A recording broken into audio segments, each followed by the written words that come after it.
السلام علیکم ورحمۃ اللہ وبرکاتہ، نحمده ونصلی علی رسولہ الکریم، اما بعد فاعوذ باللہ من الشیطان الرجیم، بسم اللہ الرحمن الرحیم، رب اشرح لی صدری ویسر لی امری واحلل عقدۃ من لسانی یفقہوا قولی۔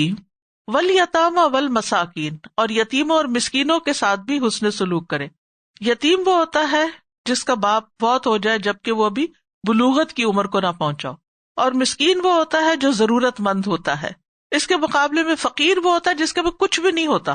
مسکین کے پاس ہوتا ہے مگر اس کی ضرورتیں پوری نہیں ہوتی۔ تو ہمارا دین ہمیں یتیموں اور مسکینوں کا خیال رکھنے کا حکم دیتا ہے۔ ایک آدمی نے رسول اللہ صلی اللہ علیہ وسلم سے اپنی سنگ دلی کی شکایت کی تو آپ نے اسے فرمایا، اگر تم دل کو نرم کرنا چاہتے ہو تو مسکین کو کھانا کھلاؤ، یتیم کے سر پہ ہاتھ رکھو۔ رسول اللہ صلی اللہ علیہ وسلم نے فرمایا، میرے لیے ضعیف اور کمزور لوگوں کو تلاش کرو۔ ہمیں بھی پتہ کرنا چاہیے کہ دیکھو اپنے آس پاس محلے میں، علاقے میں، شہر میں، ہر ایک کا کوئی نہ کوئی کہیں نہ کہیں دور پار رہتا ہے۔ تو آپ فرماتے تھے کہ میرے لیے تلاش کرو۔ تم لوگ اپنے کمزور لوگوں کے ذریعے ہی رزق دیے جاتے ہو اور مدد کیے جاتے ہو، یعنی تمہیں جو رزق ملتا ہے نا ان کی وجہ سے ملتا ہے کہ تم ان پہ خرچ کرتے ہو، یعنی تمہارا رزق اور بڑھے گا اگر تم ان کو دیتے رہو گے۔ اسی طرح آپ نے فرمایا کہ بہترین مال وہ ہے جو یتیموں اور مسکینوں کو دیا جائے۔ فرمایا مسلمان کا وہ مال کتنا عمدہ ہے جو مسکین، یتیم اور مسافر کو دیا جائے۔ اسی طرح بیوہ مسکین کے لیے دوڑ دھوپ کرنے والے کا اجر بھی ہے، جیسے کوئی اللہ کے راستے میں جہاد کرے یا رات کو نماز پڑھے اور دن میں روزے رکھے۔ پھر اسی طرح جو شخص مسلمان ماں باپ کے کسی یتیم بچے کو اپنے کھانے اور پینے میں اس وقت تک شامل رکھتا ہے جب تک وہ اس کی مدد سے مستغنی نہیں ہو جاتے، اپنا کمانے نہیں لگتا، تو اس کے لیے یقینی طور پر جنت واجب ہو جاتی ہے۔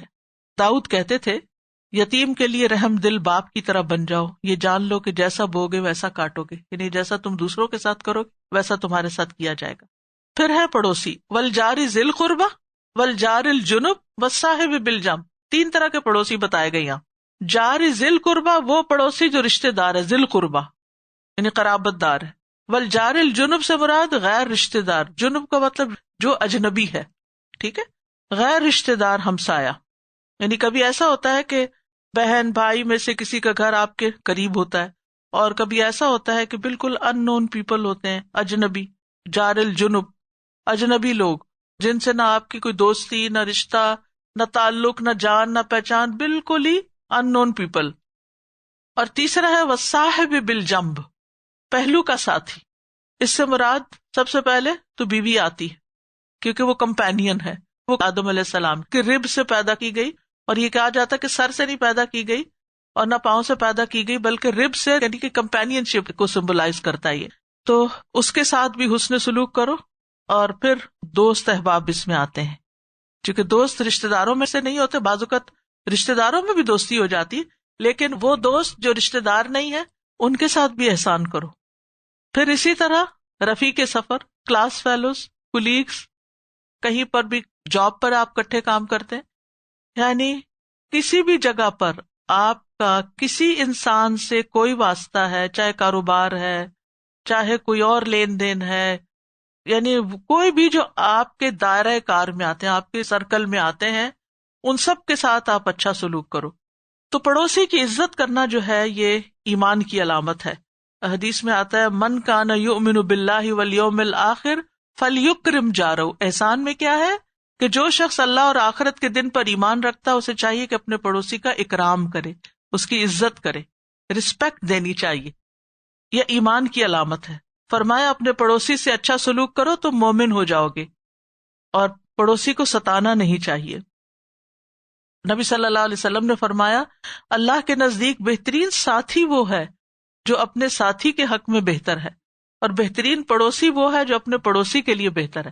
یعنی جن لوگوں کے ساتھ آپ رہتے ہو، دیکھو کہ وہ آپ کے بارے میں کیا کہتے ہیں، وہ آپ سے کتنے کمفرٹیبل ہیں، آپ سے کتنے خوش ہیں، آپ کے ساتھ مل کے کام کرنے کو کتنا انجوائے کرتے ہیں۔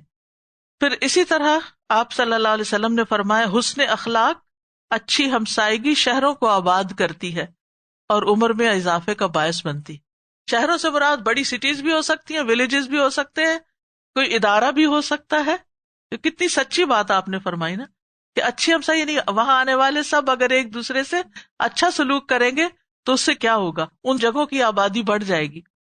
پھر اسی طرح یہ ہے کہ جبریل علیہ السلام نے نبی صلی اللہ علیہ وسلم کو پڑوسی کے حق میں اتنی تاکید کی کہ آپ نے فرمایا کہ مجھے یوں محسوس ہونے لگا کہ شاید وہ میرے وراثت میں بھی حقدار ہو جائے۔ پھر اسی طرح یہ ہے کہ قریبی پڑوسی کا حق زیادہ ہوتا ہے بنسبت دور والے کے۔ پوچھا گیا اللہ کے رسول اگر میرے دو پڑوسی ہوں تو ان دونوں میں سے کس کی طرف ہدیہ بھیجوں؟ آپ نے فرمایا جس کا دروازہ تم سے زیادہ قریب ہو۔ اور پھر پڑوسی کے لیے وہی پسند کرنا چاہیے جو اپنے لیے پسند کرنا چاہیے۔ قال لجارہ ما یحب لنفسہ۔ پھر غیر مسلم پڑوسی کا بھی خیال رکھنا چاہیے، کھانے پینے میں بھی اس کا خیال رکھنا چاہیے۔ فرمایا جب سالن پکاؤ تو شوربہ زیادہ کر لو، پڑوسی کی خبر گیری کرو۔ اور چھوٹی چھوٹی چیزیں تحفے میں دینے میں بھی کوئی حرج نہیں، جیسے اگر بکری کا جلا کر صاف کیا ہوا پایا ہی کیوں نہ ہو، یہ نہیں کہ خراب پایا، صاف ستھرا کر کے وہ اس کی شکل بگڑ جاتی ہے لیکن پکانے میں تو اچھا ہی ہوتا ہے۔ پھر اسی طرح وہ مومن نہیں جس کا ہمسایہ بھوکا رہ جائے۔ پھر پڑوسی کو ستانے والا مومن نہیں ہو سکتا۔ آپ نے فرمایا اللہ کی قسم وہ ایمان والا نہیں، اللہ کی قسم وہ ایمان والا نہیں، اللہ کی قسم وہ ایمان والا نہیں۔ عرض کیا گیا کون یا رسول اللہ صلی اللہ علیہ وسلم؟ آپ نے فرمایا وہ جس کا پڑوسی اس کے شر سے محفوظ نہیں، یعنی کچھ نہ کچھ تنگ کرتا رہتا ہے۔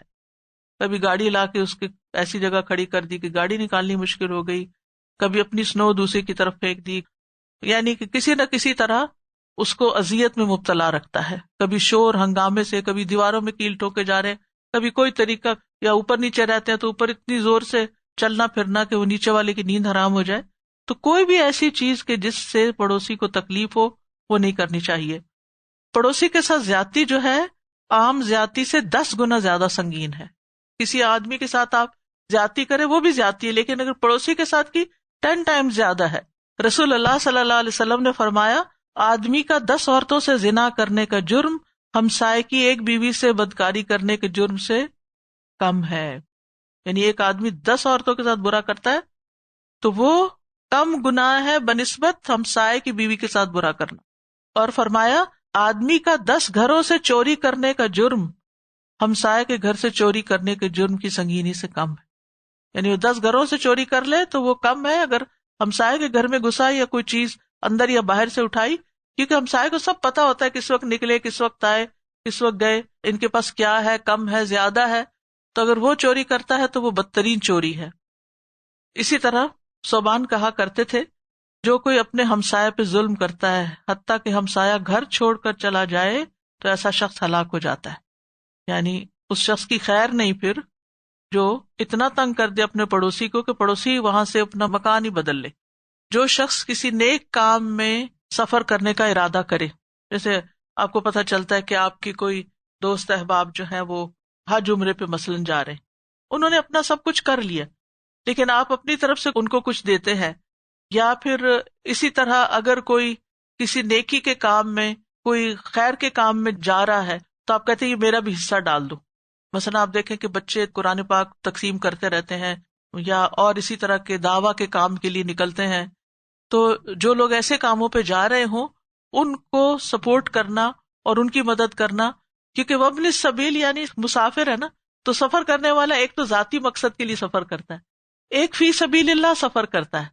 تو جو ذاتی مقصد کے لیے سفر کرتا ہے اگر اس کا بھی زیادہ راہ کہیں ختم ہو گیا تو اس کو بھی ہیلپ کی جا سکتی، لیکن اگر کوئی شخص فی سبیل اللہ جا رہا ہے کسی بھی نیکی کے کام میں تو اس کی مدد کرنا جو ہے وہ بھی اس میں شامل ہو جاتا ہے۔ اسی طرح مہمان بھی، ابن کثیر کہتے ہیں اس میں مہمان بھی شامل ہے کہ آپ کے گھر کوئی آ گیا ہے، آیا اپنے کسی کام سے ہے۔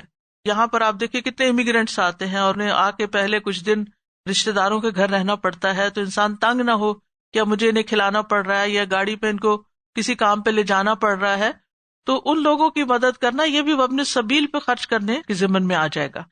اور اس میں چاہے وہ رشتہ دار ہو، چاہے وہ غیر ہو، چاہے وہ بالکل ان نون ہو، کوئی بھی ہو سکتا ہے۔ رسول اللہ صلی اللہ علیہ وسلم نے فرمایا یقیناً مومن کے مرنے کے بعد بھی اسے اس کے جن اعمال اور اس کی نیکیوں کا ثواب ملتا ہے وہ یہ ہے، وہ علم جو لوگوں کو سکھا کر اس کو پھیلایا، اور جو صالح اولاد چھوڑی، نیک بچے، اور مصحف قرآن جو میراث میں چھوڑا، یعنی چاہے خرید کے کہیں رکھوایا کسی مسجد میں۔ اسی لیے ہمارے یہاں ایک ٹرینڈ ہے نا مسجدوں میں قرآن رکھوانے کا کہ کوئی آئے گا پڑھے گا، یا اس کو چھپوایا یا کچھ بھی کیا، یعنی قرآن کی خدمت میں سے، یا کوئی مسجد بنائی یا مسافر خانہ بنوایا. اب مسجد اور مسافر خانے کا ساتھ ساتھ ذکر ہے. اب تو خیر ہوٹلز وغیرہ ہوتے ہیں، لوگ ان میں رہ لیتے ہیں، لیکن پہلے زمانے میں ایسی جگہ نہیں ہوتی تھی، تو پھر باقاعدہ لوگ عمارتیں بنوا دیتے تھے جہاں آ کر قافلے رکتے تھے، رات رہتے تھے، پھر اگلا سفر کرتے تھے. یا کوئی نہر جاری کی، یا اپنی زندگی میں اور اپنی صحت اور تندرستی کی حالت میں اپنے مال میں سے کچھ خرچ کیا، کیونکہ بیمار ہوتا ہے نا انسان، تو پھر تو کہتا ہے کہ میں صدقہ کروں، کیونکہ نبی صلی اللہ علیہ وسلم نے فرمایا داؤ مرداکم بالصدقہ، اپنے مریضوں کا علاج صدقے سے کرو، یعنی صدقہ دینا بھی بیماری سے چھٹکارے کا ذریعہ بنتا ہے. تو یہ بھی اس میں شامل ہے. لیکن یہاں بیماری نہیں ہے، کوئی صحت مند ہے، لیکن اپنی زندگی میں نیکی کے ان کاموں میں وہ خرچ کر رہا ہے، ان سب کا اجر اسے مرنے کے بعد بھی ملتا رہے گا. ٹھیک، تو اس میں مسافر خانہ جو ہے اس کا بنانا وہ صدقہ جاریہ کے کاموں میں سے ایک کام ہے.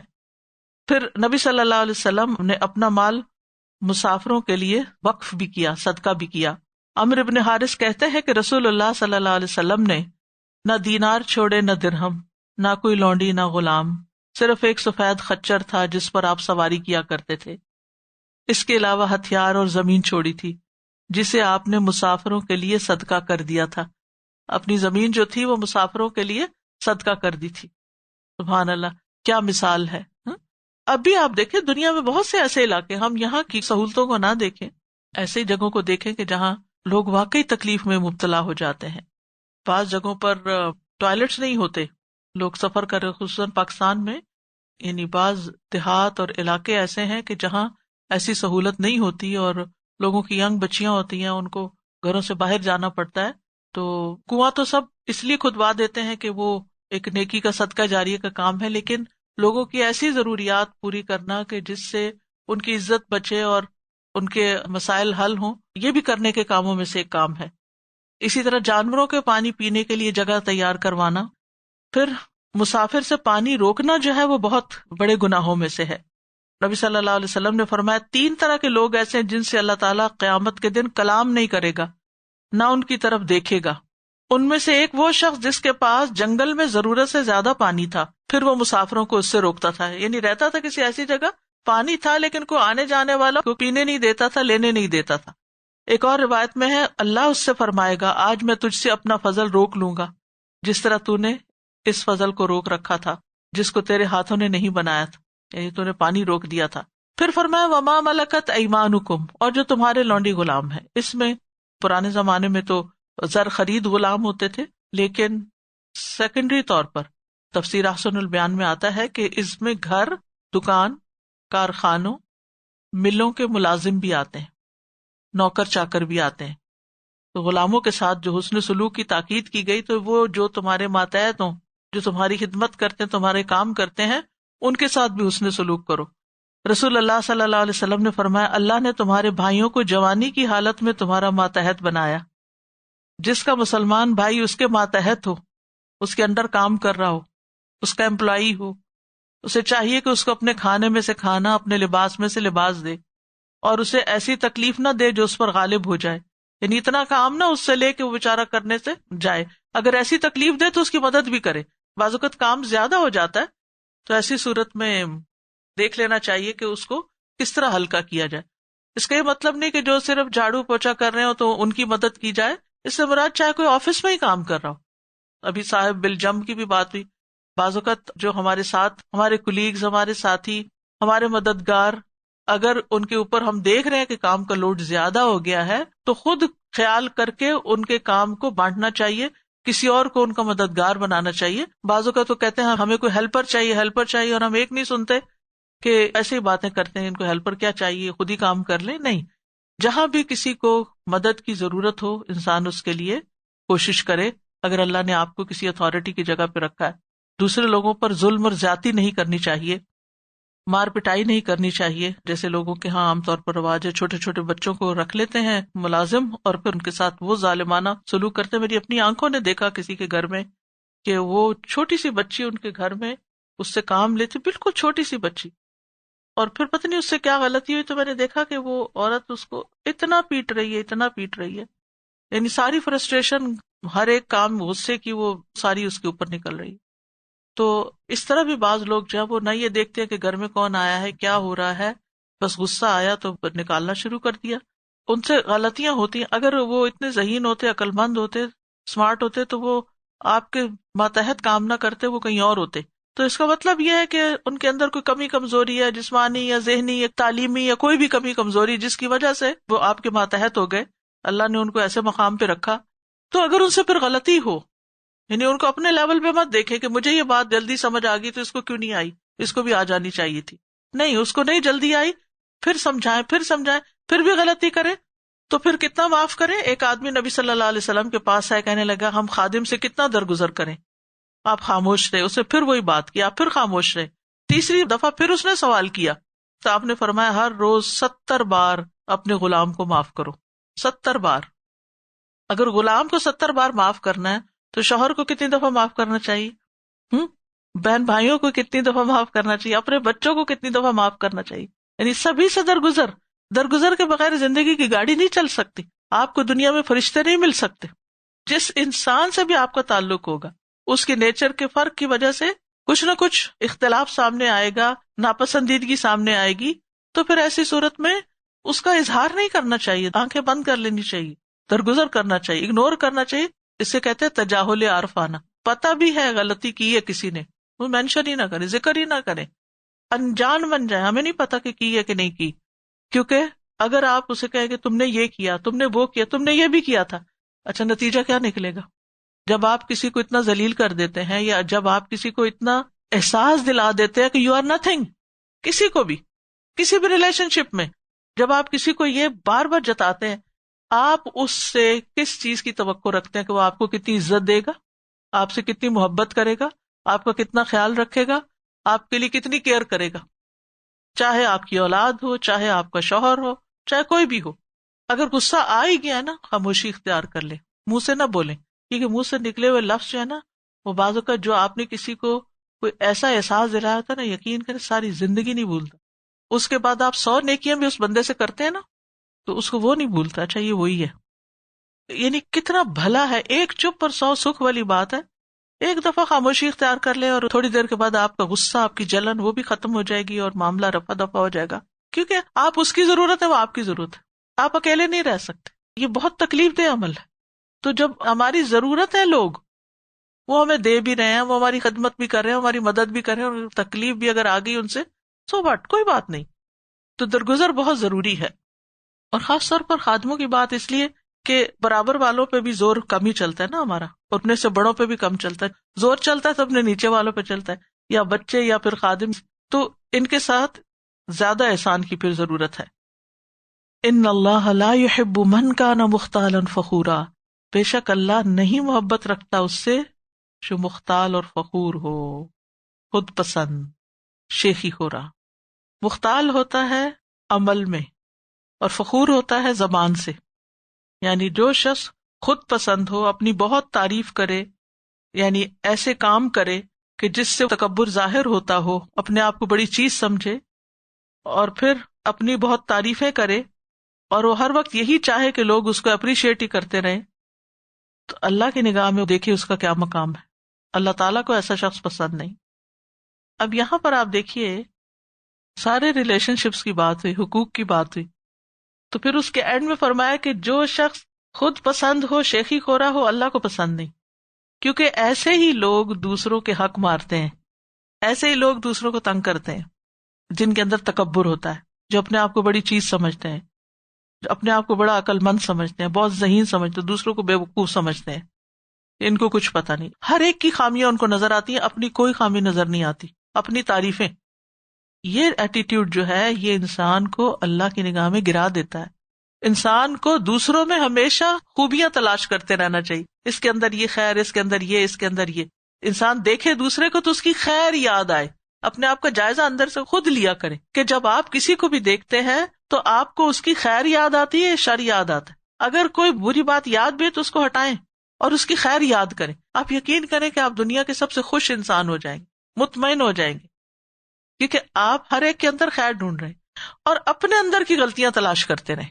تو مختالن فخورا کے الٹ ہو جائے گا. اور فخر وہ ہوتا ہے کہ اپنی کسی خوبی، اپنے حسن و جمال پہ، اپنے کپڑوں پہ، اپنے کسی کام کی انسان تعریف کرتا رہے. تو اگر انسان کے اندر تکبر ہوگا تو یہ خرابی پیدا ہوتی ہے، یہاں سے نفس کی خرابی پیدا ہوتی ہے اور یہاں سے یہ اکڑ پیدا ہوتی ہے. اور اس کا انجام کیا ہے؟ رسول اللہ صلی اللہ علیہ وسلم نے فرمایا ایک شخص 2 چادریں پہن کے اکڑ کے چل رہا تھا اور اپنے آپ میں اترا رہا تھا، اللہ نے اسے زمین میں دھنسا دی اور وہ قیامت تک دھنستا رہے گا. اور پھر یہ ہے کہ ایک دوسرے کے مقابلے پر فخر نہیں جتانا چاہیے. وآخر دعوانا ان الحمد للہ رب العالمین. سبحانک اللہم وبحمدک، اشہد ان لا الہ الا انت، استغفرک واتوب الیک. السلام علیکم ورحمۃ اللہ وبرکاتہ.